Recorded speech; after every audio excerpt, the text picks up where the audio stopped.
good afternoon, and welcome to Rubbin Minds. My name is Isabella Adediji. We start off the week looking at some good news. Thankfully, the Orire children and teachers are back after what seemed like forever in captivity. The news flushed in during the week that they've been released, but in the same vein as we're celebrating their release from captivity, we also remember the Borno children who are still in captivity, and we pray and we continue to urge the government to do everything possible to ensure they are reunited with their families. And this brings up so many questions around security, around our institutions, around the agencies of government responsible for our security. And joining me for a very important conversation, especially as the countdown to the 2027 general elections is on. I have with me a lawyer, Justice Ojieno. Welcome to Rubbin Minds. Good afternoon. It's my pleasure to join you. Thank you for honoring our invitation. I mean, I saw the videos when the children and teachers were released, and I had so many questions going through my mind. Just the length of time they've spent in the forest, how long it took, and I also remembered the children of Borno that are still in captivity. What do you make of this situation? Is this going to be a regular occurrence? Unfortunately, I think it will be, and I'm not happy saying it.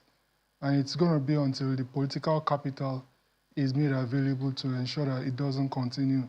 I also significantly feel that a lot of this came up as a result of politics, politicians playing dirty politics with people's lives.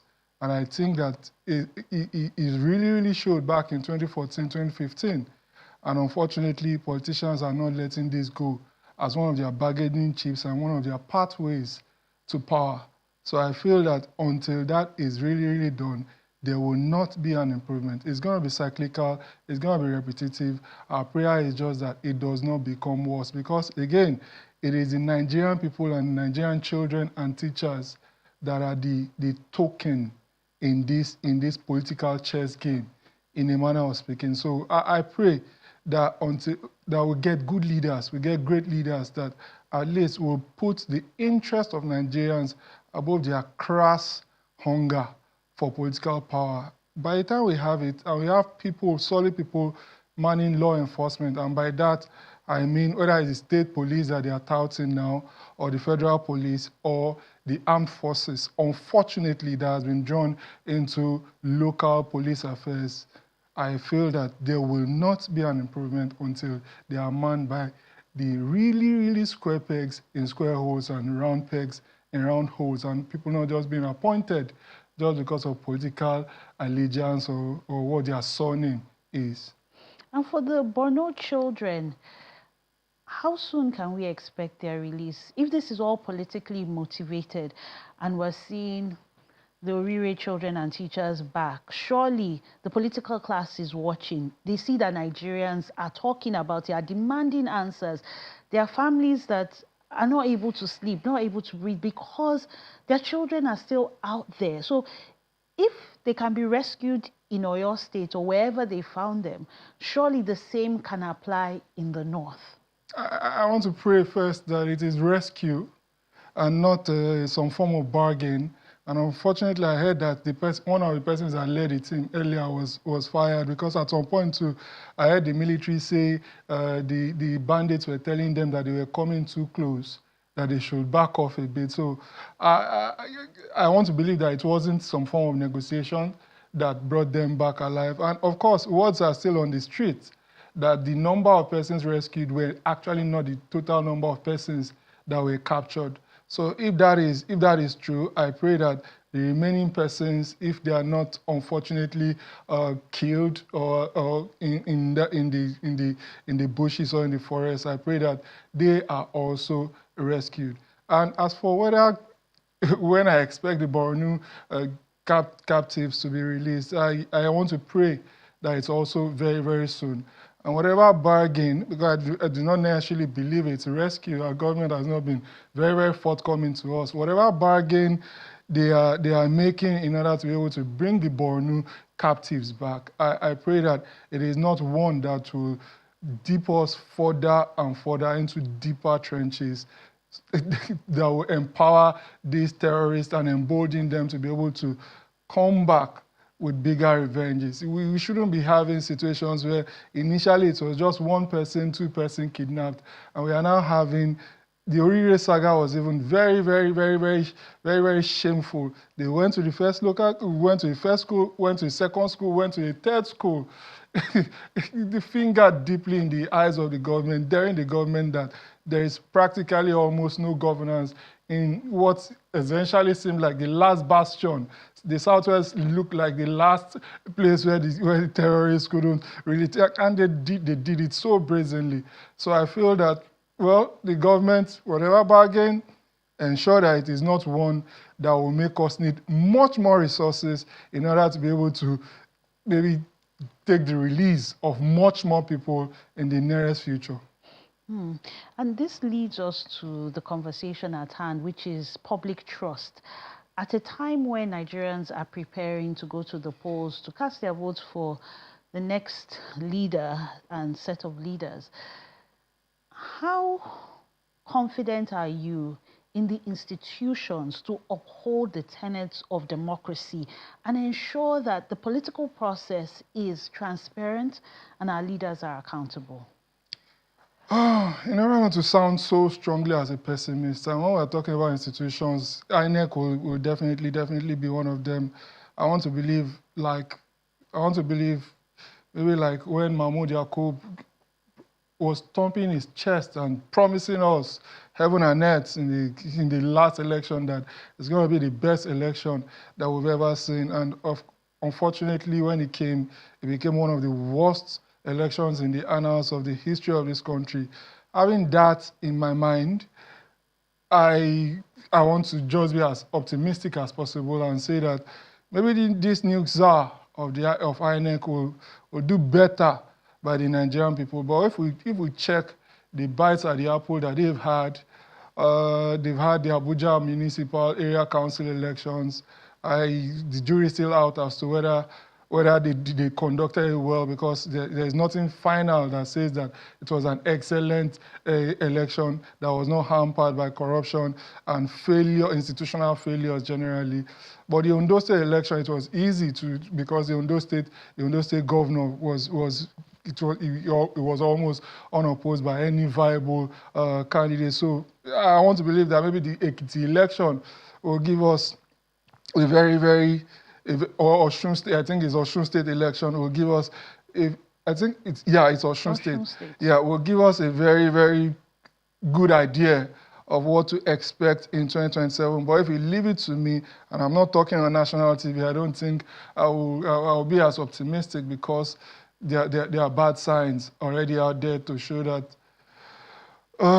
it's gonna be one of all the same. I mean, if people don't have trust in the system, then how do you expect them to engage actively? And this goes beyond showing up to get a PVC and voting. This also means holding leaders accountable, and that's from the president right to the local government chairman. What needs to be done by this administration to restore confidence of people in the process so that all of us can play our part to ensure we get the dividends of democracy? Okay, for me, I feel that, and I've said it, I think, on this platform before, that the personnel manning some of the institutions, the government needed to have, maybe it has missed the boss when it came to people appointed to such institutions. I felt that if a Mike Igini had been appointed as the INEC chair, maybe Nigerians would have pivoted, because they know the integrity and the fight of the man against corruption. So going forward, people that will be used to man various maybe state recs and all, they should be people of unwavering integrity. So if that's put in place, they may be able to claw back some of the confidence and the trust that they've lost when it comes to the Nigerian people in the institutions of government. And even the law enforcement, unfortunately, that also participate in our elections too. They should ensure that it is not partisan. I like what Mr. Disu, the Inspector General of Police, went to Osun State to do. The fact that he had the courage to arrest some APC hoodlums, at least suspects. They will have their days in court in order to actually defend their innocence. So, and they can try to inspire more confidence, law enforcement confidence, INEC REC confidence. We've lost the chairman a bit of it, REC confidence. And the way they also approach the Nigerian people, we will unfortunately also want EFCC to also step up. When I say EFCC, I mean maybe people who are buying votes, maybe at the election booths, they should have them arrested. DSS, unfortunately, again, it's very, very shameful that we have these institutions participating actively with major budgets in our elections. It's not supposed to be. Elections are not supposed to be wars. People go to lunch. America even has mail-in voting. You vote on top of your dining table, and you mail the vote, and it counts. That's the way Donald Trump also voted in the last Florida election. So we should, as much as possible, try to reduce the participation of insignia of force in our elections, in order for us to know that elections are not war. And people that actually threaten during elections, are threatening maybe people by their tribes and things like that, we should have Mr. Tunji Disu, have them prosecuted, made an example of, so that people will know that you are safe when you are going out to vote.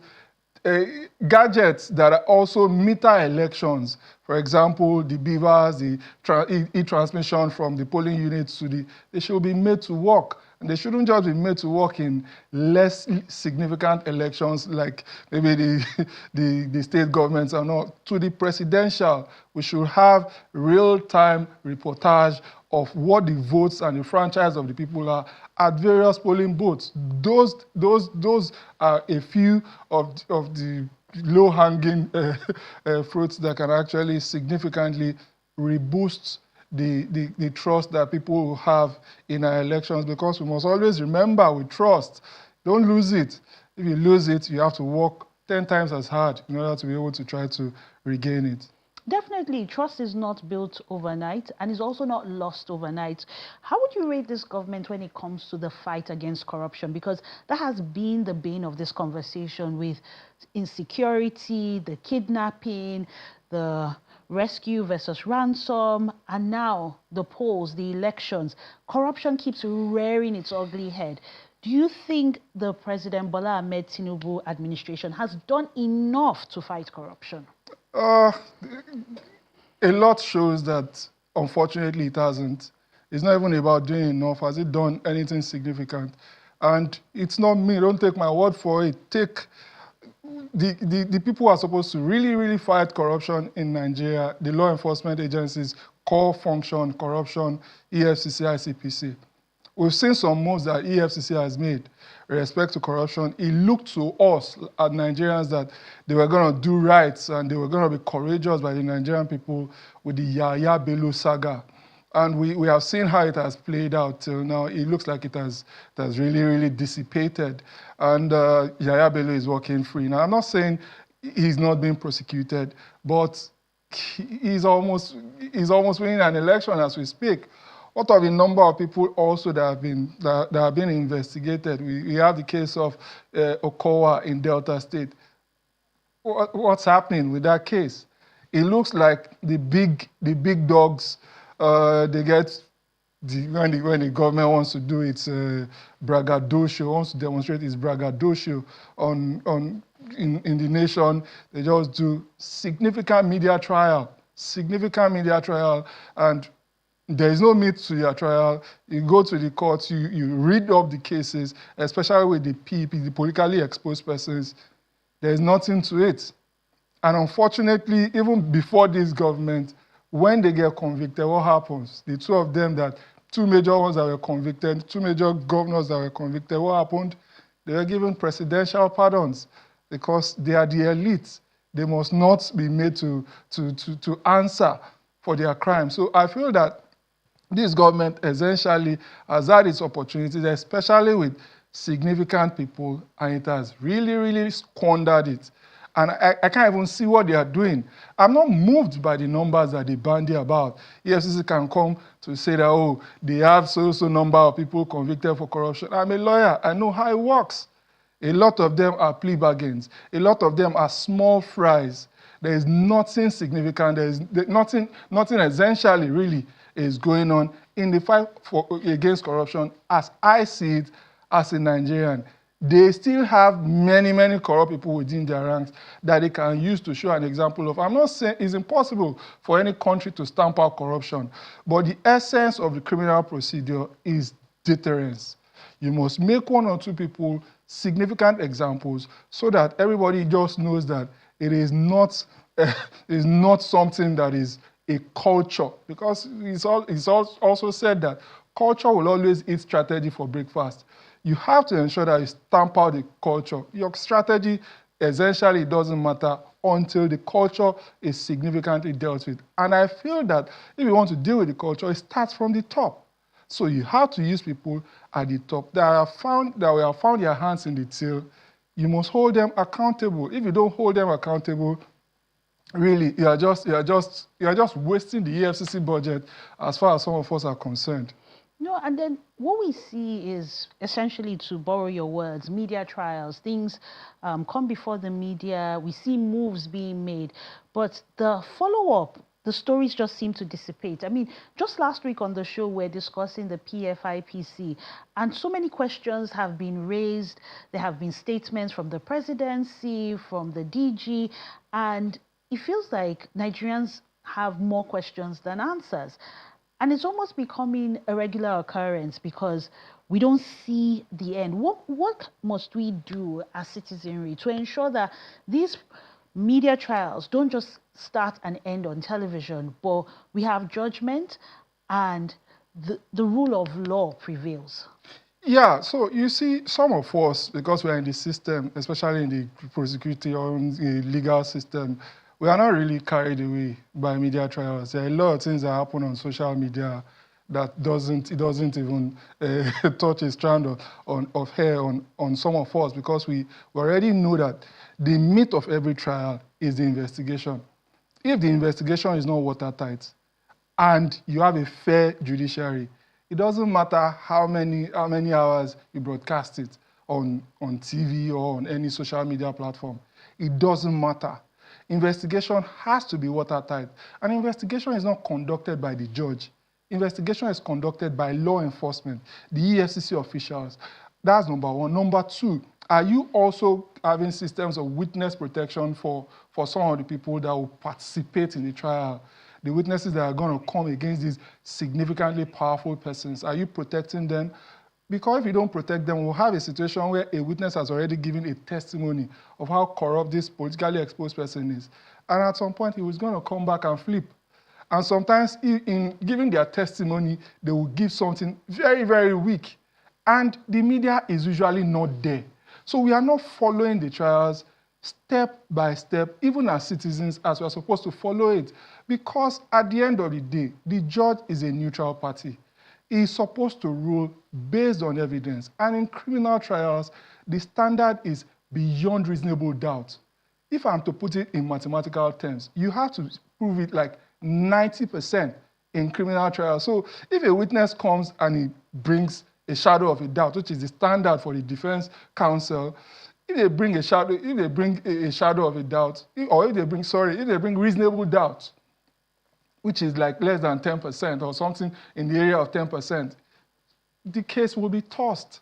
The case will be tossed because of the eternal rule in criminal prosecution that it is better to let 99 guilty persons go free than to punish a person that is innocent, because it's going to be significant travesty. Because the 99 guilty people that are going free, you can always get them on other charges, on other crimes in future, and to use to put them and quarantine them from the general society. So because of that, it is very, very important as citizens that we follow up the case. We don't just get carried away by their emotional blackmail, because it is government. They just want to emotionally blackmail, emotionally destroy, engage in Goebbels level propaganda. So that must be significantly fought. We shouldn't be like the cat that is moved about by every flicker of light. We should stay the course like lawyers do in matters like this. And I think that's the hope of every Nigerian, that we do stay the course, especially in this fight against corruption. Yes. Thank you so much, Justice Ojieno, for your contributions on Rubbin Minds. It's my pleasure. Thank you. We'll go on a quick break now. Don't go anywhere. The show continues. Welcome back to Rubbin Minds. Now, you've heard about Afrobeat taking over the world, Nollywood taking over the charts, and now the question is, can Nigerian food replicate that global success? Jollof rice, fufu, egusi, can they become well known like your Chinese, your pizza, your pasta? And can the food industry in Nigeria create jobs and become a major source of tourism? Joining me for this very important conversation is a budding home cook, top 3 so far of MasterChef Nigeria, known as Omoboy, David Emmanuel. Welcome to Rubbin Minds. Wow, thank you so much, Isabella, for putting me on. Thank you so much, TVC channels. I'm so grateful for this wonderful opportunity to be here. Oh, yes. Thank you. Know, Channels Television.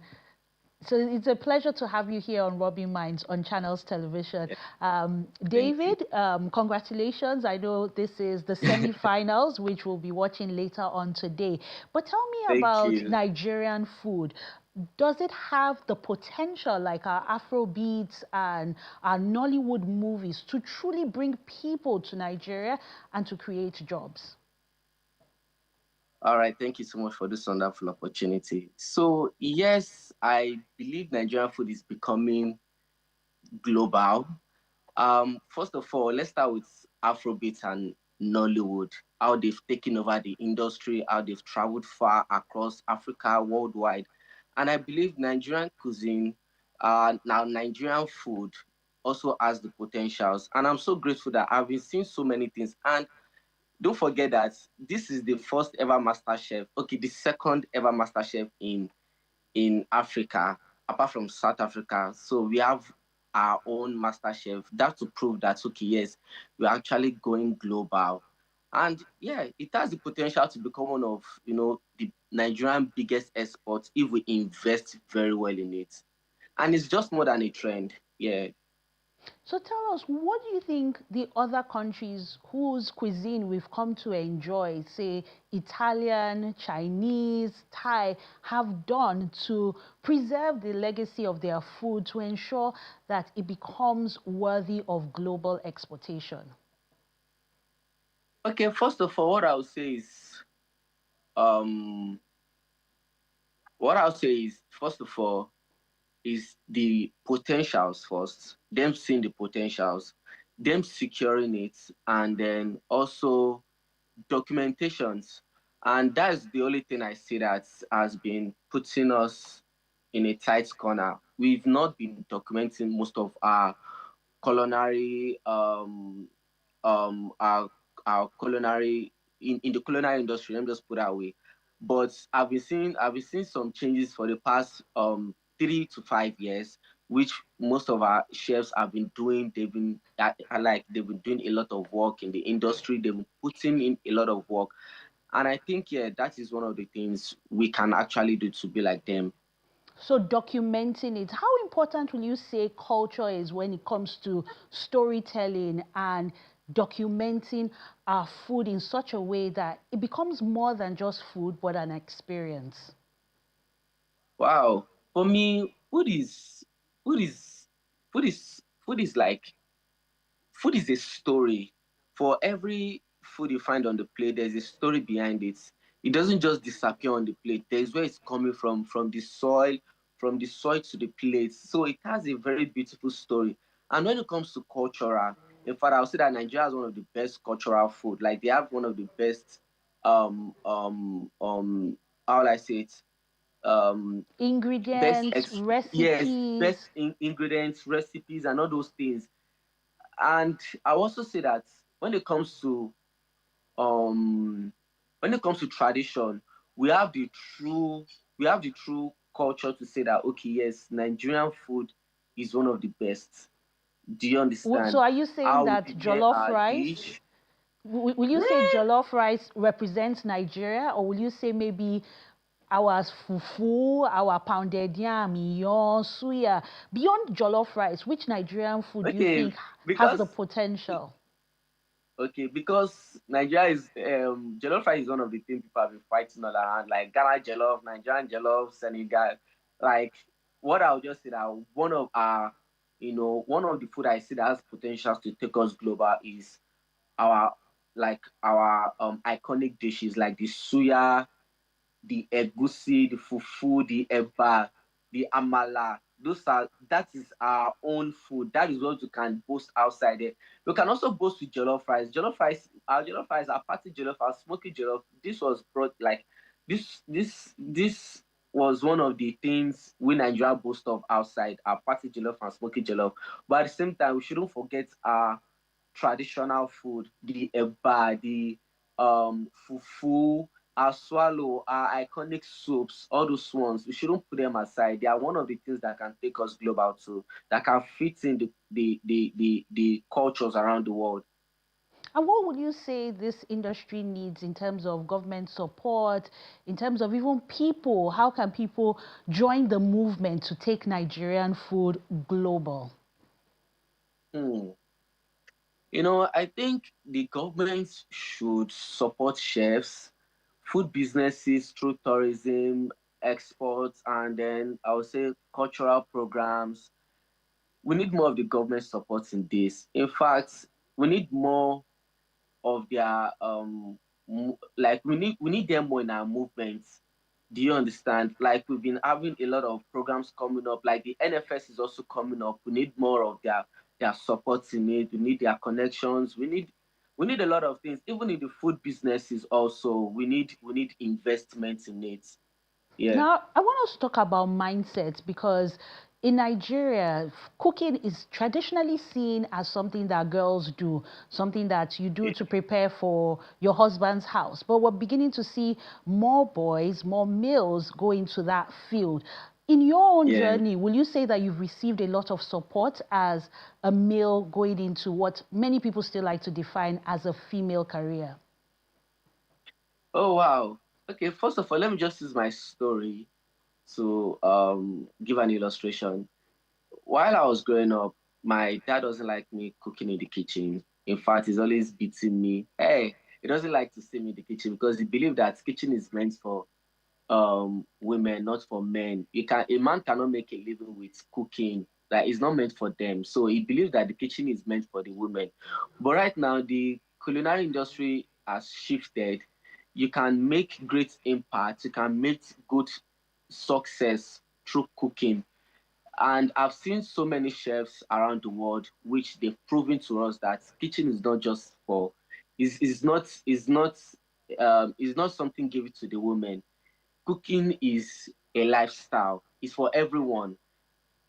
I've been in so many places all because of cooking, and I've proven to my family because they've seen me on MasterChef. I've proven to them that yes, through cooking I can become somebody. Through cooking I can become great.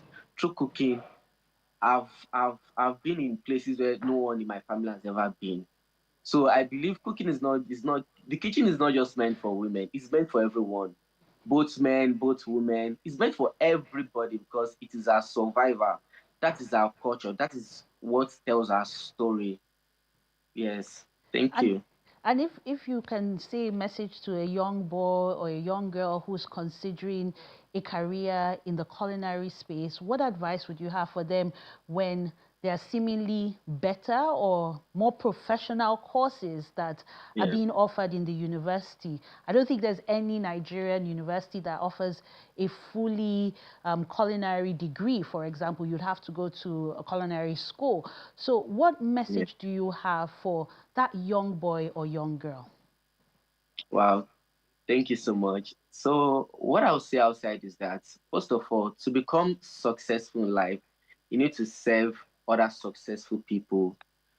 There's nothing like they are using my head, or there's no wastage in life. Whatever thing you are doing right now, keep doing it. Don't stop. Everyone deserves a chance to see themselves for who they are, to see their potentials. So when opportunity comes to you, grab it, take it, be grateful for it. And for our universities, culinary school, I want us to keep giving more opportunities out there for young chefs, for young food enthusiasts. Give them the opportunity. Like, and I've been seeing so many online now. I've been seeing scholarship out there for those that want to study arts, the arts and science of food, those that doesn't have enough money to go to culinary school, and I've been seeing a lot of scholarship out there. And I think that is great, and that's one of the things that can help us as growing chefs and then young food enthusiasts. So I want you to keep doing what you're doing, keep cooking, don't stop, and keep affirming, keep saying what you want to see in life. Thank you. And where do you see yourself in the culinary space? What are your big dreams for David Emmanuel Omoboy, but also for the country Nigeria, especially with our cuisine? Yes. So, for me right now, I would. Hello, can you hear me? I can hear you. Go on Yes. So, very quickly. thank you. So, for me, I'm seeing Nigerian cuisine going global, far beyond what we are seeing in 2026. And I'm very sure in the next 3 years, oh my goodness, just like how Afrobeat has taken over the world, that is how Nigerian cuisine to will also take over the world. And I'm also seeing myself making histories, putting our culinary on a global platform, And doing bigger we other young chefs too. Thank you so much. thank you very much, David Emmanuel Omoboy, and congratulations for making it so far in the top three. You can catch him and the remaining two contestants on MasterChef Nigeria later today. And we'll take a quick break on Rubbing Minds. Please join us shortly.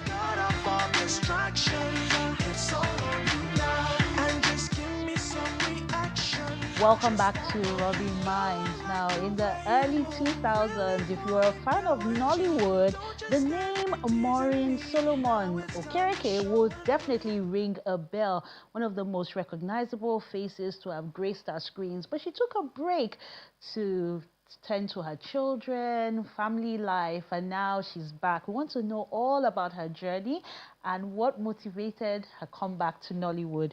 We have with us Maureen Solomon Okereke, Nollywood actress. Welcome to Rubbing Minds. Thank you very much. And you look very beautiful. I love the locks. You too. You too. Thank you. You're very beautiful too. Thank you. I mean, I'm a mother and I have little kids. And Okay. I know that that dilemma is something that a lot of women in the creative space, even in traditional jobs, they have to make that decision. I have children, I have a husband. Do I leave my work to take care of my family? How difficult was that decision for you? Oh, it was. It was because, like, when I started having my children, I had two first. The first, when I had my son first, it was easy. You know, I could like take him to work, locations, Movie sets, yes, and all that. But when the second one came, it was not that easy. Then I had helps in the house. But at the point, it got to a point when my girl was like 5 years and it wasn't just, you know, going well. So I had to like stop, you know, give my time to them. Then they were two, actually, you know, they were two. Because, I mean, I don't know, maybe because of how I was trained, I don't really believe in going so far, leaving home for a very long time and all that, you get. So I had to kind of stay back. Wow. Oh, wow. And that sacrifice you made to take care of your children and put your career on hold, Yeah. looking back now, what will you say were the benefits, and do Oh you my have God. any regrets? Regret how? I have a 20-year-old, I have a 19-year-old now. They are both grown, though I still have a 7-year-old. But I mean, anyone can attest that, I mean, if parents are like there, the difference is always there. And not just the parents, the credit is going to the parents. I mean, God is there too. But there is always a difference.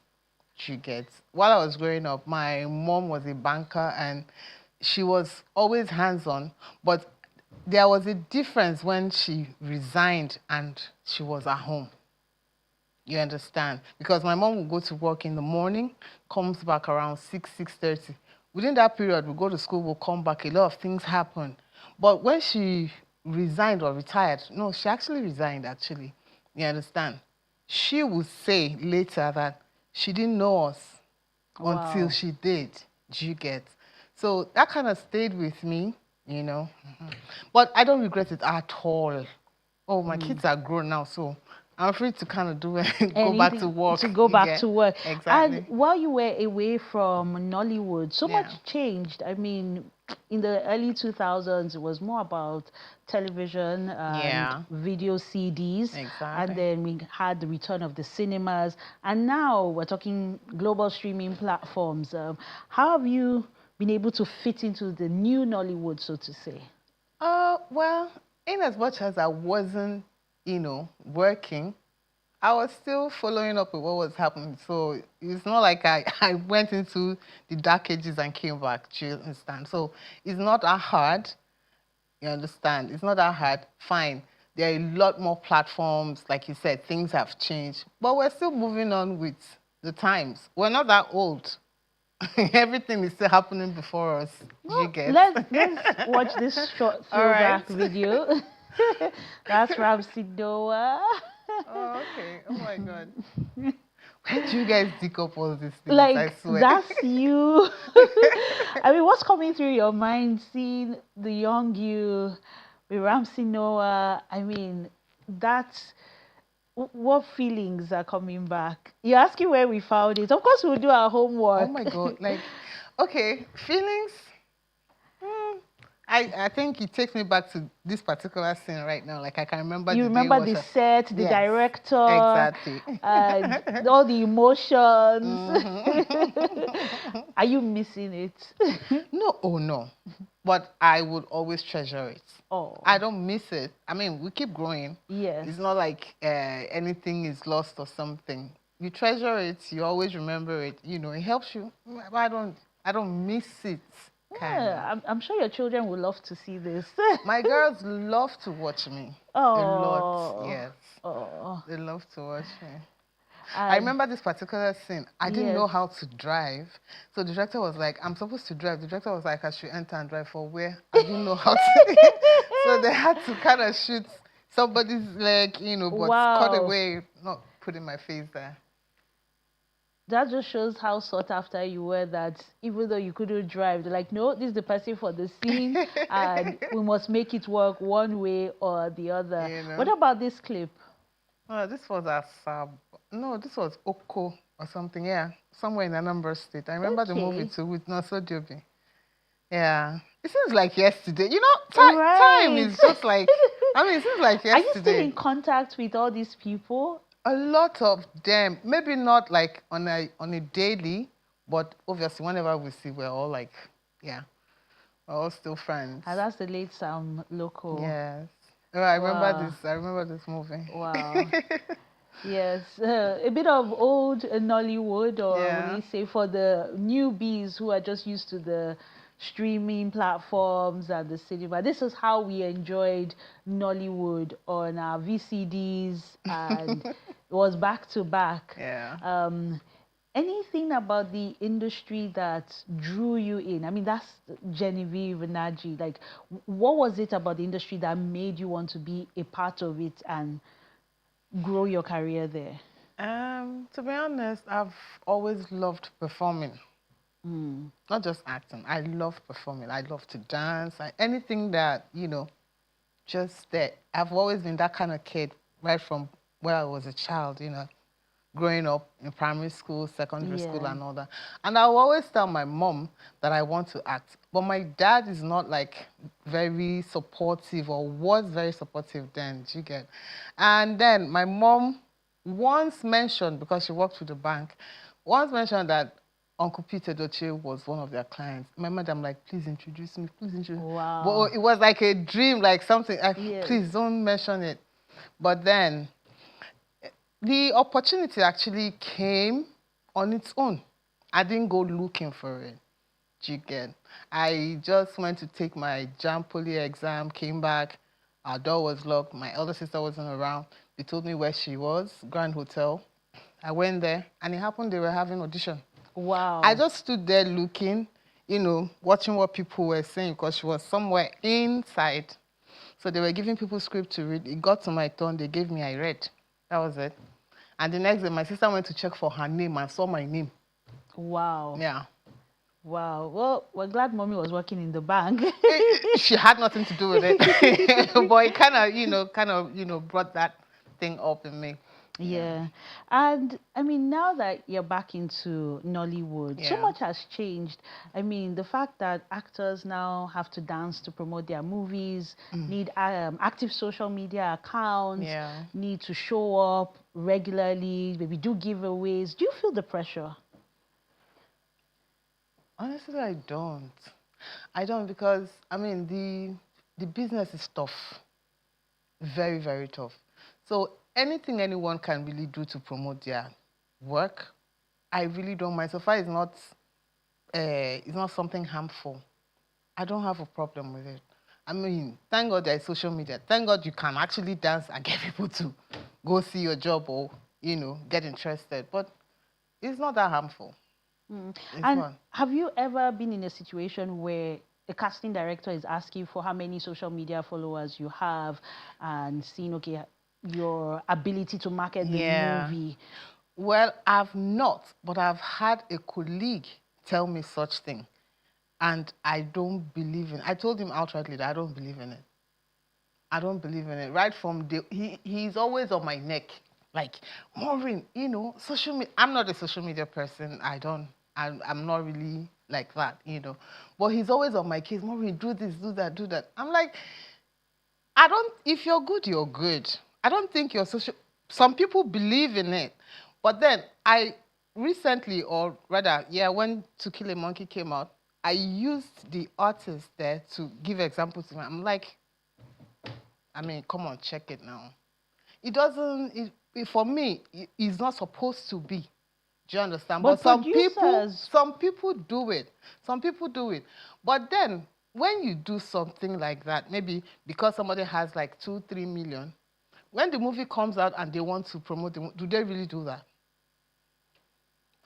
Yeah, so do you think actors should promote movies, or should they just focus on doing the job and let the marketers and the producers and the distributors do their thing? Everybody has their job, I believe. But if it's something you can do, do it. You understand? You're in the movie. You're part of the movie. But to say that it's a must, I don't think it's a must. But I mean, some producers now will give you a contract. And if you don't, I don't know whether other people read it very well. I do. And they will, stipulate all those things. If it's something you can't do, you better, check out from day one. Don't make excuses. But if it's something you can do, fine. Everybody is looking for a way to promote their work and all that. The market is tough, really. So I don't really blame anyone. And when you think, say things you can't do, are there certain roles that you can't play? Well, obviously now. I can't do anything that will make me bare my body. One. I mean, some of the global streaming platforms, they require that of some actors to... Oh, anybody that can do it, fine. I'm a professional, but anything that will make me bare my body, no, I don't think I will ever go to that side. Thank you very much. If you cannot restructure it, then keep your own. What about using a body double? It won't really still go well. Because how many people are you going to tell that you're using a body double? It won't make sense. Yeah, it won't make sense. And are there particular actors, producers, directors that you would love to work with now that you're back? Oh, sure, a whole lot of them. We have lots of good directors. You want me to mention their Yes, names? yes. Okay, cool. And Okay. actors too that you'd love to collaborate with, Oh, or I producers. have a lot of them actually. I want to work with people. Definitely, everybody wants to work with Kemi Adetiba. You know, I have a lot of directors I want to work with. You know, the actors too. Some of them I've actually worked with already since I came back. Yeah. You know, a lot of them I have worked with since I came back. But it's job is job. You will definitely get to meet somebody you've always you're a fan of and all that. So it will definitely happen. Do you have a preference for streaming platform versus cinema versus TV? TV. Yeah. Right now, everybody wants cinema. You understand? But it's not something that comes every other day. YouTube is more like everywhere right now, you get. But you want to work. You understand? Obviously, the preference would be cinema. Definitely. But work is work. So far, it's a good story and there is a platform for it. Come on, let's tell it. But in terms of remuneration, is YouTube and the other streaming platforms, do they pay as well compared to cinema releases or TV movies? Okay, I wouldn't really say much about cinema because I've not been involved in any cinema production right now. But YouTube still pays. I don't know for other people, but I know YouTube still pays. You understand? I hear numbers people call. I know they pay me my own dues too, so it still pays. About television, I don't know. I don't really know much about those ones right now. You're not looking to do maybe TV series or straight to TV movies? I did a TV series for Rock 2 years ago, Nana. It was really good. It was really good. And I don't know whether they're still going to do other seasons, but I would look forward to it. The only thing is just the time. Ordinarily, you will spend 5 days, 3 days outside your home, but this one you have to stay more than a month. Wow. But it was fun, though. It was still fun doing it. Yeah. And how were you able to balance it? I mean, you mentioned you still have a 7-year-old, even though you have an 18 and 19-year-old. Then she was 5. Wow. My son was, God so kind, he was on holiday then, so he was around to take care of. Well, it got to a point, because we started the shoot, I started the shoot with them October 2nd, and after 31st October, my son had to go back to school. Wow. So I had to go pick her and come to set, but God so kind, I had only 2 weeks remaining, so after 2 weeks, we now left. Wow. Thank you so much for sharing your story and encouraging the other actors who are considering raising a family, maintaining a career, and just juggling it all. I know. And we wish you all the best. Thank Maureen you very much. Okereke. Thank you. Nice talking to you. Thank you.